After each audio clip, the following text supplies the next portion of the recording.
പറയുന്നത്. അങ്ങനെ കർക്കടകത്തിലെ മൂലം നക്ഷത്രം. നക്ഷത്രം ഇട്ടപ്പോഴെങ്കിലും ഒരു നല്ലത് ഇടായിരുന്നു. എന്റെ ഇത് കേട്ടിട്ടുണ്ടല്ലോ, ഉളുപ്പ് കേറിട്ട് 7 തൊലി അങ്ങ് ഉരിഞ്ഞു പോവാ. നിനക്കത് കേട്ടൊന്നും ഒന്നും തോന്നുന്നില്ലേ? ഇത് തള്ളിന്റെ കാലമാണ്. വെറുതെ നിന്ന് കൊടുത്താൽ മതി, തള്ളി പറിച്ചോണ്ട് വന്നേ. നിനക്കത് കേട്ടിട്ട് ഒരു നാണം തോന്നില്ലേ? എനിക്ക് എന്നാ തോന്നാനാ? ബോധമുണ്ടെന്ന് പറഞ്ഞ് നടക്കുന്ന മനുഷ്യനൊക്കെ വിവരക്കേട് കാണിക്കുന്നതിന് നമ്മളെന്തോ ചെയ്യാനാ? പിന്നെ ഈ നാട് മുഴുവൻ ഇപ്പം മാടന്റെ ചരിതം ഇങ്ങനെ പറഞ്ഞു കിടക്കുക. ചരിതം അങ്ങനെയൊക്കെയാ പറയുന്നത്.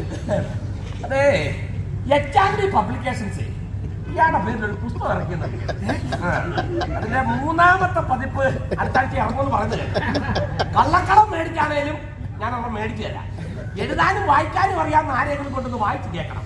അപ്പൊ മനസ്സിലാകും താൻ ആരാണെന്നും താൻ എന്താണെന്നും താൻ എവിടെ ഇങ്ങോട്ട് പറഞ്ഞു. എന്റെ പേരിലൊക്കെ പുസ്തകമായോ?